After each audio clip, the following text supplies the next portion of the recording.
CPM നേതൃയോഗങ്ങളിലെ ചർച്ചയുടെ കൂടുതൽ വിശദാംശങ്ങൾ മാതൃഭൂമി ന്യൂസിന് ലഭിച്ചു. സംസ്ഥാന സമിതിയിൽ ആഭ്യന്തര വകുപ്പിനും പോലീസിനുമെതിരെ അതിരൂക്ഷ വിമർശനമാണ് ഉയർന്നത്. പോലീസ് നടപടികൾ സർക്കാരിന്റെ മുഖം വികൃതമാക്കി. മുഖ്യമന്ത്രിയെ കൂടാതെ മറ്റ് ചില അധികാര കേന്ദ്രങ്ങളും പോലീസിനെ നിയന്ത്രിക്കുന്നു. തൃശൂർ പൂരം പോലീസ് അലങ്കോലമാക്കിയത് സുരേഷ് ഗോപിക്ക് വേണ്ടിയെന്നും ഗുരുതരമായിട്ടുള്ള ആരോപണങ്ങൾ ഉയർന്നു. തെരഞ്ഞെടുപ്പ് ഫലം അവലോകനം ചെയ്യാൻ ചേർന്ന CPM നേതൃയോഗങ്ങളിൽ സർക്കാർ നടപടികളും മുഖ്യമന്ത്രിയുടെ ശൈലിയും വരെ വിമർശന വിധേയമായി.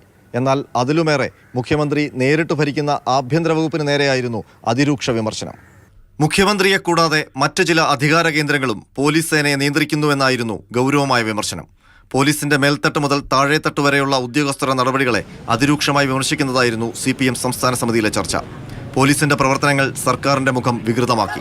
IG റാങ്കിന് മുകളിലുള്ള ഉദ്യോഗസ്ഥരുടെ പ്രവർത്തനങ്ങളും ചേരിപ്പോരുകളും പോലീസ് സേനയുടെ ആകെ ആത്മവീര്യം കെടുത്തി. തൃശൂർ പൂരത്തിൽ പോലീസിന്റെ ഇടപെടൽ സംബന്ധിച്ചായിരുന്നു മറ്റൊരു വിമർശനം. തെരഞ്ഞെടുപ്പ് മത്സരത്തിനിടയിൽ നടന്ന പോലീസ് ഇടപെടലിൽ സംസ്ഥാന സമിതി അംഗങ്ങളിൽ ചിലർ സംശയം പ്രകടിപ്പിച്ചു. സുരേഷ് ഗോപിയെ സഹായിക്കാനാണ് പോലീസ് തൃശൂർ പൂരം അലങ്കോലമാക്കിയതെന്ന് തുറന്നടിച്ചു. മാധ്യമപ്രവർത്തകർക്ക് നേരെ കേസെടുത്തതടക്കമുള്ള പോലീസ് നടപടിയും വിമർശന വിധേയമായി.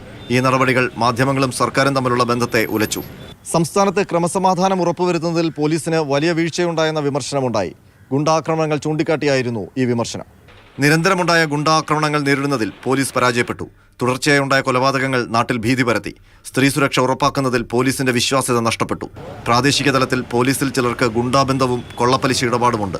രാഷ്ട്രീയ എതിരാളികൾക്ക് ആയുധം നൽകുന്ന രീതിയിലാണ് പോലീസിന്റെ പ്രവർത്തനമെന്നും വിമർശനമുയർന്നു. പോലീസിന്റെ ഉൾപ്പെടെയുള്ള എല്ലാ കാര്യങ്ങളെ സംബന്ധിച്ചും പരിശോധിച്ച് ആവശ്യമായ ക്രമീകരണം വരുത്തി അതെല്ലാം പൂർണ്ണമായിട്ട് കൈകാര്യം. നേതൃയോഗങ്ങളിലെ ചർച്ചയിൽ ആഭ്യന്തര വകുപ്പുമായി ബന്ധപ്പെട്ട ചില വിശദീകരണങ്ങൾക്ക് മുഖ്യമന്ത്രി ശ്രമിച്ചെങ്കിലും അതിനെയൊക്കെ കവച്ചുവെക്കുന്ന രീതിയിലായിരുന്നു പോലീസിനെതിരായ രൂക്ഷ വിമർശനം. പാർട്ടി കണ്ണുരുട്ടിയതോടെ പോലീസിൽ അടിമുടി അഴിച്ചുപണി ഉണ്ടായേക്കും. R. അനന്തകൃഷ്ണൻ, മാതൃഭൂമി ന്യൂസ്, തിരുവനന്തപുരം.